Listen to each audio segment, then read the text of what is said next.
सुंदर साथ जी, आपके चरणों में कोटान कोट प्रेम प्रणाम। सुंदर साथ जी, पिछले वीडियो में हमने श्री सागर ग्रंथ के प्रकरण 12 की 30 तक की चौपाई का पाठ पूर्ण किया। आज हम आगे की चौपाइयों का पाठ करेंगे। सुंदर साथ जी, अगर आपको यह वीडियो अच्छा लगे तो प्लीज़ लाइक करें और जो भी सुंदर साथ आपके साथ जुड़े हुए हों उन सबको भी यह वीडियो अवश्य शेयर करें। सुंदर साथ जी, जिन्होंने अब तक हमारे इस चैनल को सब्सक्राइब नहीं किया वे प्लीज़ इस चैनल को सब्सक्राइब कर दें ताकि आने वाले नए वीडियो का नोटिफिकेशन आपको तुरंत मिल जाए।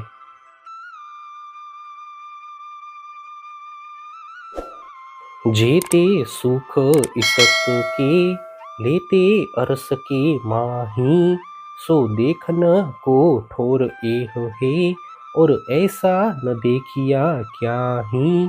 हमें परम धाम में धामधनी के प्रेम का जो आनंद प्राप्त होता था उसी का अनुभव करने का स्थान यह नश्वर जगत है। इस जगत के अतिरिक्त अन्य किसी भी स्थान में इस प्रेम का महत्व समझा नहीं जा सकता। कबू अरस में न होए जुदागी, ना जुदागी ये न्यामत, ये बातें दो अनहोनिया, सो हक हम वास्ते करत। परम धाम में धाम धनी से कभी भी हमारा वियोग नहीं होता और न ही उनके प्रेम का वियोग हो सकता है। इसीलिए इन दोनों असंभवों को धाम धनी हमारे लिए इस जगत में संभव करवा रहे हैं। इसक पाइए जुदागिय, सो तुम पाई इत, वतन हकीकत सब दई, ऐसा दाव न पाइए कीत। हे आत्मा, वियोग होने पर ही प्रेम का वास्तविक अनुभव होता है। इसीलिए इस जगत में तुझे यह वियोग प्राप्त हुआ है।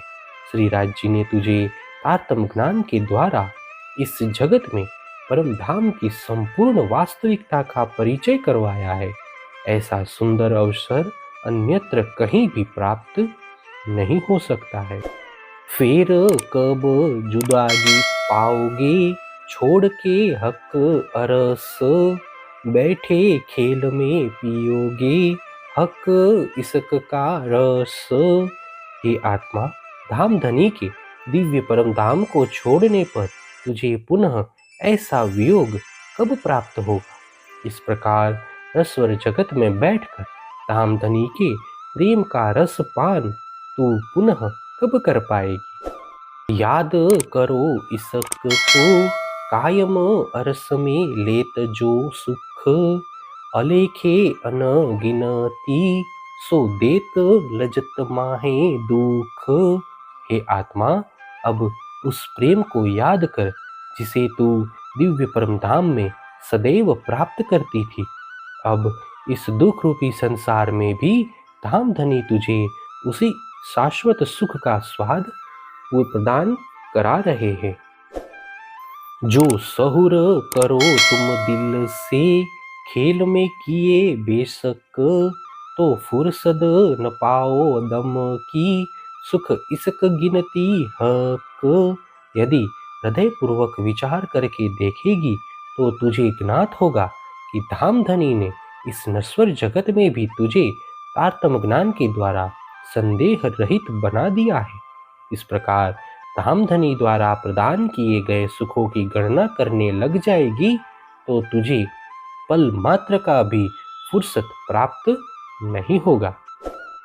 ये किया तुम्हारे वास्ते जो धनी खोले नजर एह, तो कई देखो माहे बातुन हक का प्रेम स्नेह।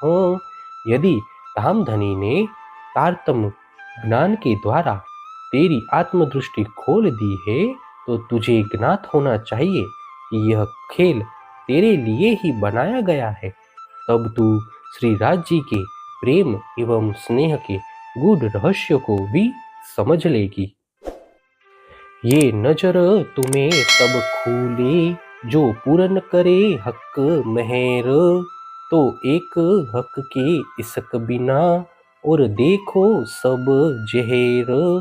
तेरी आत्मदृष्टि तभी खुलेगी जब श्री राज जी तुझ पर पूर्ण रूप से कृपा करेंगे, तब तुझे श्री राज जी के प्रेम के अतिरिक्त अन्य सब कुछ विष तुल्य लगने लगेगा।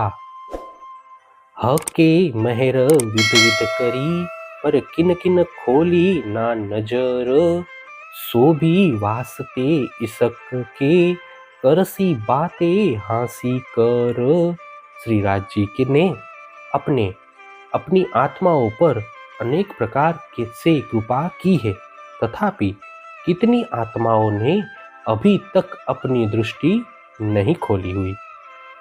धामधनी ने प्रेम की पहचान के लिए ही ऐसा करवाया है। परमधाम में जागृत होने पर ऐसी आत्माओं की हंसी करते हुए वे इनसे बात करेंगे।